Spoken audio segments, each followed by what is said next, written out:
नमस्कार दोस्तों, फिर से एक बार आपका भक्ति ज्ञान केबी चैनल पर स्वागत करती हूँ। आज हम गुरुवार व्रत कथा सुनेंगे। प्राचीन समय की बात है। किसी राज्य में एक बड़ा प्रतापी तथा दानी राजा राज्य करता था। वह प्रत्येक गुरुवार को व्रत रखता एवं भूखे और गरीबों को दान देकर पुण्य प्राप्त करता था। परंतु यह बात उसकी रानी को अच्छी नहीं लगती थी। वह न तो व्रत करती थी और न ही किसी को एक भी पैसा दान में नहीं देती थी और राजा को भी ऐसा करने से मना करती थी।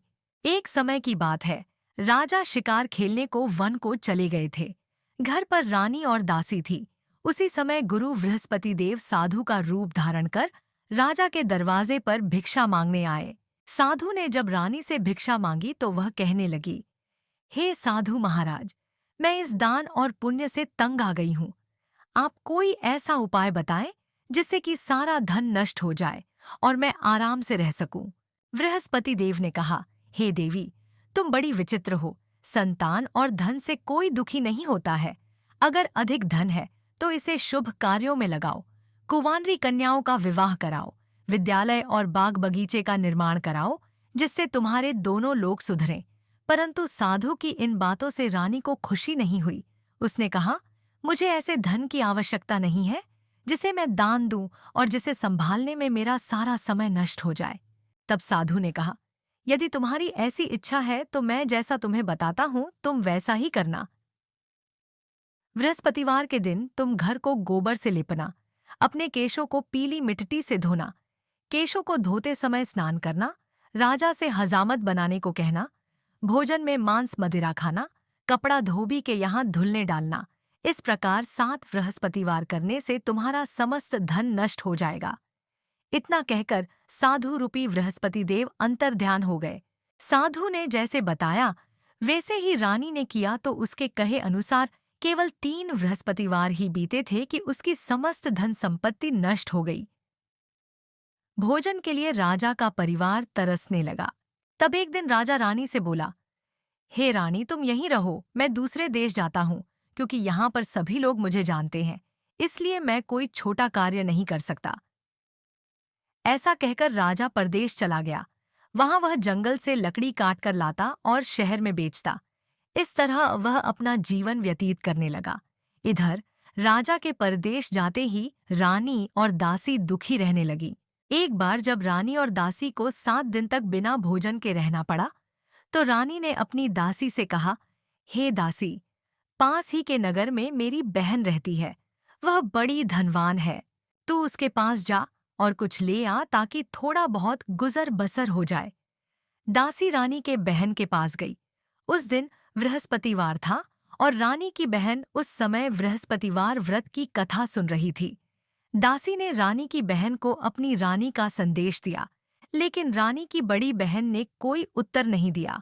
जब दासी को रानी की बहन से कोई उत्तर नहीं मिला तो वह बहुत दुखी हुई और उसे क्रोध भी आया। दासी ने वापस आकर रानी को सारी बात बता देती है। यह सुनकर रानी ने अपने भाग्य को कोसा। उधर रानी की बहन ने सोचा कि मेरी बहन की दासी आई थी, परंतु मैं उससे नहीं बोली, इससे वह बहुत दुखी हुई होगी। कथा सुनकर और पूजन समाप्त कर वह अपनी बहन के घर आई और कहने लगी, हे बहन, मैं बृहस्पतिवार का व्रत कर रही थी। तुम्हारी दासी मेरे घर आई थी, परंतु जब तक कथा पूरी नहीं करते तब तक न तो उठते हैं और न ही बोलते हैं, इसलिए मैं नहीं बोली। कहो दासी क्यों आई थी? रानी बोली, बहन, तुमसे क्या छिपाऊं? हमारे घर में खाने तक का अनाज नहीं है। ऐसा कहते कहते रानी की आंखें भर आईं। उसने दासी समेत पिछले 7 दिनों से भूखे रहने तक की बात अपनी बहन को विस्तार पूर्वक सुना दी। रानी की बहन बोली, देखो बहन, भगवान सबकी मनोकामना को पूर्ण करते हैं। देखो, शायद तुम्हारे घर में अनाज रखा हो। पहले तो रानी को विश्वास नहीं हुआ, पर बहन के आग्रह करने पर उसने अपनी दासी को अंदर भेजा तो उसे सचमुच में अनाज से भरा हुआ एक घड़ा मिला। यह देखकर दासी को बड़ी हैरानी हुई। दासी रानी से कहने लगी, हे रानी, जब हमको भोजन नहीं मिलता तो हम व्रत ही तो करते हैं, इसलिए क्यों न इनसे व्रत और कथा की विधि पूछ ली जाए ताकि हम भी व्रत कर सके। तब रानी ने अपनी बहन से बृहस्पतिवार व्रत के बारे में पूछा। उसकी बहन ने बताया, बृहस्पतिवार के व्रत में चने की दाल और मुनक्का से विष्णु भगवान का केले की जड़ में पूजन करें तथा दीपक जलाए। व्रत कथा सुने और पीला भोजन ही करे। इससे बृहस्पतिदेव प्रसन्न होते हैं। व्रत और पूजन विधि बतलाकर रानी की बहन अपने घर को लौट गई। 7वें रोज के बाद जब गुरुवार आया तो रानी और दासी ने निश्चय अनुसार व्रत रखा। घुड़साल में जाकर चना और गुड़ बीन लाई और फिर उसकी दाल से केले की जड़ तथा विष्णु भगवान का पूजन किया। अब पीला भोजन कहाँ से आए, इस बात को लेकर दोनों बहुत दुखी थे। चूंकि उन्होंने व्रत रखा था, इसलिए गुरुदेव उन पर प्रसन्न थे। इसलिए वे एक साधारण व्यक्ति का रूप धारण कर 2 थालों में सुंदर पीला भोजन दासी को दे गए। भोजन पाकर दासी प्रसन्न हुई और फिर रानी के साथ मिलकर भोजन ग्रहण किया। उसके बाद वे सभी गुरुवार को व्रत और पूजन करने लगी। बृहस्पति भगवान की कृपा से उनके पास फिर से धन संपत्ति हो गया, परंतु रानी फिर से पहले की तरह आलस्य करने लगी।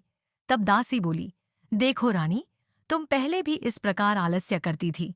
तुम्हें धन रखने में कष्ट होता था, इस कारण सभी धन नष्ट हो गया। और अब जब भगवान गुरुदेव की कृपा से धन मिला है तो तुम्हें फिर से आलस्य होता है। बड़ी मुसीबतों के बाद हमने यह धन पाया है, इसीलिए हमें दान पुण्य करना चाहिए, भूखे मनुष्य को भोजन कराना चाहिए और धन को शुभ कार्यों में खर्च करना चाहिए, जिससे तुम्हारे कुल का यश बढ़ेगा, स्वर्ग की प्राप्ति होगी और पितर प्रसन्न होंगे। दासी की बात मानकर रानी अपना धन शुभ कार्यों में खर्च करने लगी, जिससे पूरे नगर में उसका यश फैलने लगा। तो इसी के साथ बोलो बृहस्पति देव की जय हो।